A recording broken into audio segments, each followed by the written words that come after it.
And we're very delighted to have joined by Pato Lorente, for joining us from Belgium, who is the founder of the group called Tango 02. Do I have that right, Pato? Well, in English, yes, but we pronounce it in Spanish, man. It's Tango 02. Tango 02. And Yeah. tell us a little bit about that ensemble. Well, it originated in the late 90s, 96, in Brussels, actually, where we had the opportunity to use rehearsal rooms at the university, Free University of Brussels. And from there it all started. We started out as a sextet and had piano, double bass, violin, bandoneon, obviously, but also flute and guitar. And then later on we reduced it, also for practical reasons, to a quartet that has piano, violin, double bass, and bandoneon, which we would call like a very typical tango quartet. Yeah. Yes, and the performance that you gave at Carnegie included that ensemble, but of course there was a dancer, two dancers. Yes, Like- that's right. Because Tango 02, right from the onset, really gave itself as a mission to play music for dancers. Even if it's new music that we compose ourselves or other new music that we find in Argentina, one of the main criteria is that it should be danceable. Not all, but much of the stuff we do should be danceable. And therefore, we found it very important and interesting to also show that what we do that can be used in live dancing on the stage. Now, we were discussing before we started taping that obviously tango originated in Argentina, but you're saying that in Belgium there's been a revival of dancing to tango. So explain a little bit about the history there. Yeah, well, as I said, that during the military regime, tango was prohibited in Argentina. And Really? afterwards, the young people, lost contact with that. They saw that genre as for granddads and grandmothers, but not for themselves. But in Europe and Japan, the live, especially in Japan, the live music continued to be very popular for the public. And also in the late 80s, early 90s in Europe, also thanks to Piazzolla, there was a lot of interest and growing interest in tango music and tango dancing. And then especially in Amsterdam, some Argentinian people started new tango dancing schools, and shortly afterwards, the conservatory in Rotterdam invited Osvaldo Pugliese. People in tango will know this is a huge name, to start a tango music department in the conservatory, and that attracted Really? a lot of people. Yeah, that's what happened. And from there started a huge tango live music tango scene in Europe.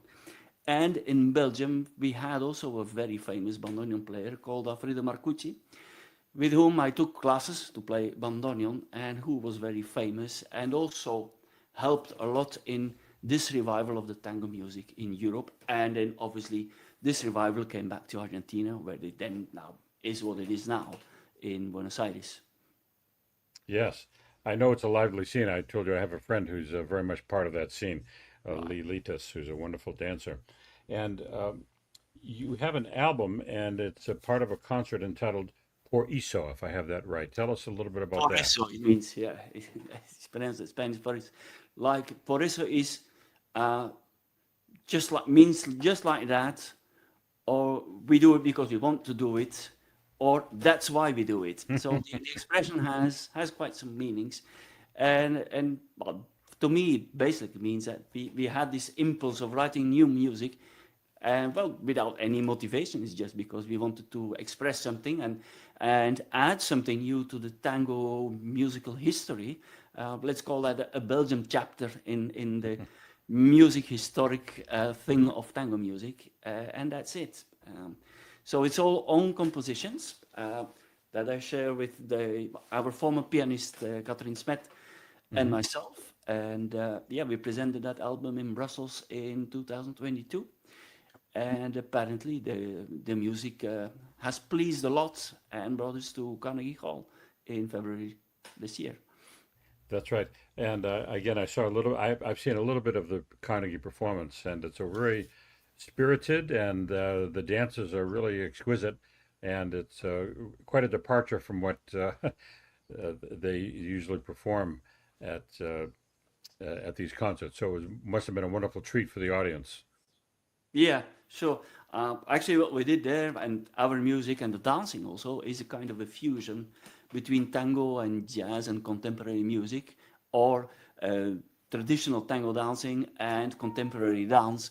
The female dancer is actually someone who came from a very famous choreographer in Argentina, and they were very specialized in that kind of tango dance fusion. And when I came up to her with our project of new tango music that fused with others genres, she was really delighted and immediately said, yes, we want to join that project and create our own new choreographies and own new style of dancing onto your Wow. music. And that's what happened. Yeah. Wow. And what's her name, the dancer on the Cristina stage? Cortez, sorry. Cristina Cortez. You know, I saw her on YouTube just before we started talking. She's extraordinary. Yeah, thank you for that. I will tell She's her. Yeah, yeah, she's a very wonderful. I saw her. It wasn't with you, but it was a kind of a music video, you might say, Right. where there was a person in a chair, and she was approaching the chair, and it was quite different than tango, really. Or maybe it wasn't. I think it was still us, but you didn't recognize us. Right? It was Yeah, beautiful. It was quite beautiful. I was very intrigued by that. yeah. Yeah. I So I really, know people are going to be very impressed and entertained by what you did at Carnegie. By the way, was that your first trip to Carnegie? yeah, yeah. I don't think many people go there very often, right? No, Yeah, that wasn't probably not your first trip to New York, but maybe your first trip to Carnegie Hall. yeah. It was the first trip to Carnegie Hall, and actually with the band also the first trip to Northern America. Yeah, Oh, really? So, I've been to Argentina, obviously, and Uruguay many times, but I never performed in Northern America. yeah. Well, it was. I'm sure it was a wonderful treat for the audience, and everybody listening now and watching now can enjoy the performance. So thank you very much, and Pato, thank you for your time. It's a great to talk with you. You're very much welcome. Hopefully, Thank see you. you soon. See you, Yep. Steve. Thanks. Bye.